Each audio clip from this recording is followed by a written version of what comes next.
नमस्कार दोस्तों, स्वागत है आप सभी का हमारे इस चैनल सनातन ज्ञान गंगा पर। दोस्तों, अगर आप जीवन में कुछ नया सीखना चाहते हैं तो इस चैनल को सब्सक्राइब जरूर करें। श्री शिवाय नमस्तुभ्यम। हर हर महादेव। दोस्तों, हर वर्ष भाद्रपद मास के शुक्ल पक्ष की पूर्णिमा तिथि से आश्विन मास के कृष्ण पक्ष की अमावस्या तिथि तक पितृपक्ष पक्ष मनाया जाता है। इस साल पितृपक्ष 29 सितंबर शुक्रवार के दिन प्रारंभ हो रहा है और 14 अक्टूबर के दिन पितृपक्ष का समापन होगा।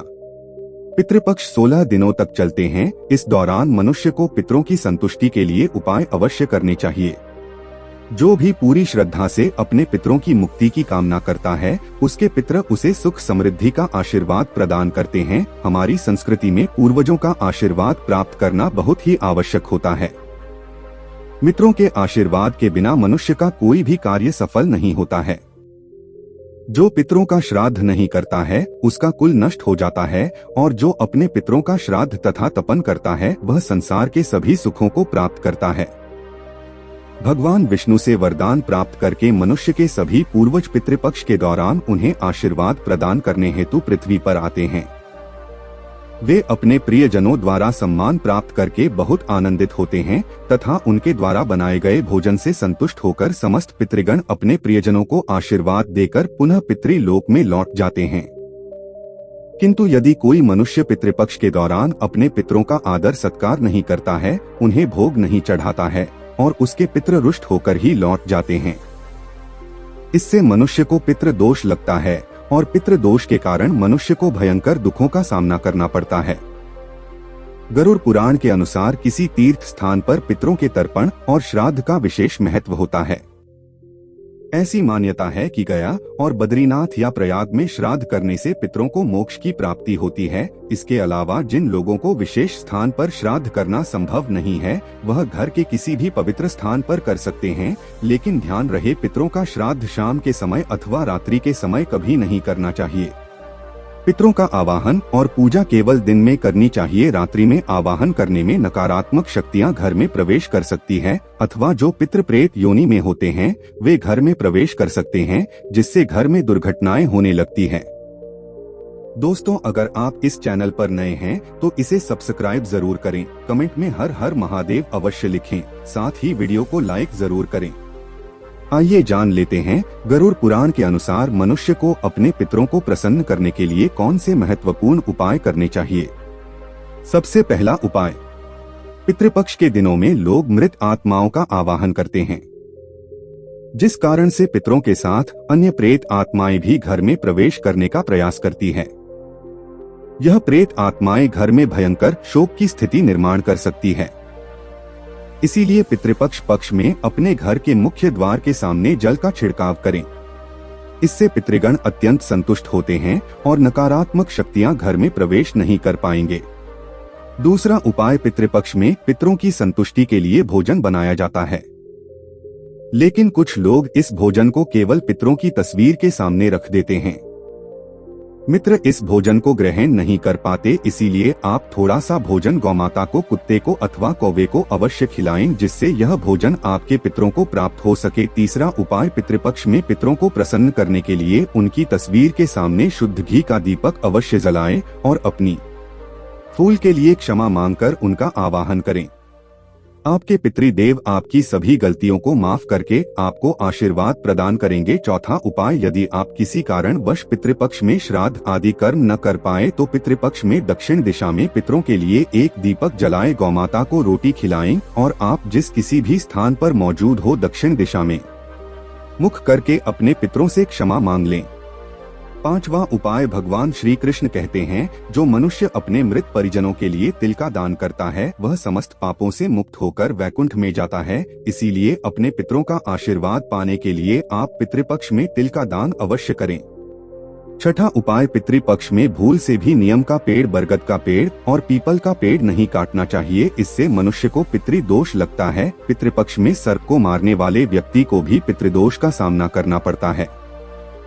दोष से बचने के लिए पितृपक्ष में एक पीपल का वृक्ष अवश्य लगाना चाहिए, इससे सभी दोष समाप्त होते हैं। 7वां उपाय, पितरों को प्रसन्न करने के लिए पितृपक्ष में तुलसी को तिल मिश्रित जल चढ़ाकर भगवान श्री हरि विष्णु से अपने पितरों की शांति के लिए प्रार्थना करें और ओम नमो भगवते वासुदेवाय नमः इस मंत्र का उच्चारण करें। इससे आपके समस्त पितृगण जिस किसी भी स्थान पर होंगे उनकी आत्मा को शांति प्राप्त होगी। 8वां उपाय, यदि आपको आपके पितरों की मृत्यु की तिथि पता नहीं है तो आपको पितरों के लिए सर्वपितृ अमावस्या के दिन श्राद्ध कर्म करने चाहिए। सर्वपितृ अमावस्या को पीपल के पेड़ में काले सफेद फूल तथा चंदन चढ़ाने से पितृदेव संतुष्ट होते हैं। आइए अब जानते हैं गरुड़ पुराण के अनुसार ऐसे कौन से व्यंजन हैं जो आपको पितरों के लिए बनाने चाहिए। सबसे पहले है दूध और चीनी से बनी खीर। पितरों के लिए अगर आप बहुत सारे व्यंजन न बना पाए या आपकी परिस्थिति इस अनुकूल न हो तो पितरों की तृप्ति के लिए आपको दूध और चीनी से बनी खीर अवश्य बनानी चाहिए, जिसमें सूखे मेवे डालकर पितरों को भोग चढ़ाएं।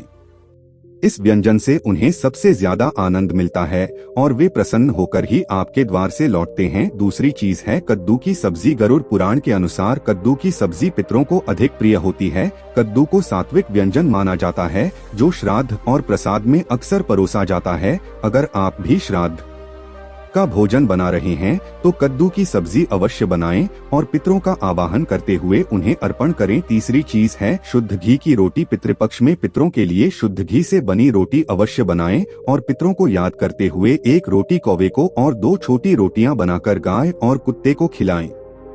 इससे आपके पितृगण जिस भी रूप में धरती पर उपस्थित होंगे वे तृप्त होकर आपको अवश्य आशीर्वाद देंगे। चौथी चीज है पीली मूंग दाल और सफेद और दाल। इन 2 दालों का उल्लेख गरुड़ पुराण में खास तौर पर किया गया है, जिसमें इन 2 दालों से बनने वाले व्यंजन चाहे वो मीठे हो या नमकीन अवश्य ही पितरों के लिए बनाने चाहिए। अगर आप उनकी श्राद्ध तिथि पर इस व्यंजन को बनाते हैं तो आपके मित्रगण अत्यंत संतुष्ट होंगे। इसके अलावा गेहूं से बनी पूरी, मीठी गुड़ की रोटी, मीठे केसर वाले चावल, काले चने और बेसन से बनी चीजें भी पितरों के लिए बनाई जाए तो पितृ प्रसन्न होकर उन्हें ग्रहण करते हैं। आइए अब जानते हैं भोजन कैसे बनाना चाहिए। जैसे हम ईश्वर का भोग बनाते समय उस भोजन को नहीं थकते अथवा उसे झूठा नहीं करते हैं, ठीक उसी प्रकार से हमें पितरों का भोजन भी उन्हें अर्पण करने से पहले झूठा नहीं करना चाहिए। भोजन बनाने से पहले आपको पूरी तरह से शुद्ध होना चाहिए। बिना स्नान किए आपको पितरों का भोजन नहीं बनाना चाहिए और जो स्त्री मासिक धर्म में हो उस वक्त भी उन्हें पितरों के भोजन को नहीं बनाना चाहिए। ऐसा भोजन पत्र स्वीकार नहीं करते हैं। मित्र भोजन बनाने से पहले रसोई घर को गंगा जल से स्वच्छ कर लेना चाहिए और यदि गंगा जल न हो तो साधारण जल छिड़ककर पहले स्वच्छ कर लेना चाहिए, उसके बाद ही भोजन बनाना चाहिए। भोजन बनाने से पूर्व इस मंत्र का जाप अवश्य करें, ओम पितृदेवाय नमः।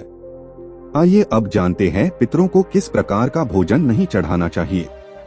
सबसे पहली बार कई लोग मानते हैं कि उनके पितरों को मांसाहार भोजन पसंद था तो उन्हें पितृ श्राद्ध पर मांसाहार बनाकर खिलाना चाहिए, किंतु ऐसा करना अनिष्टकारक हो सकता है। जब आपके पूर्वज पितृलोक में प्रवेश करते हैं तो उनका भोजन सात्विक बन जाता है, इसीलिए पितरों के लिए केवल सात्विक भोजन ही बनाएं। तामसिक व्यंजन जैसे प्याज, अदरक और लहसुन आदि का प्रयोग भी श्राद्ध भोजन में नहीं करना चाहिए।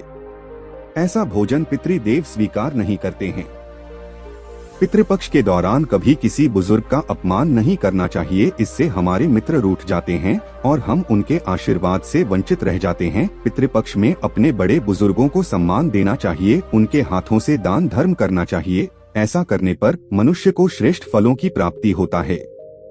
दोस्तों, आज के लिए बस इतना ही। मिलते हैं एक और ज्ञानवर्धक वीडियो के साथ। धन्यवाद।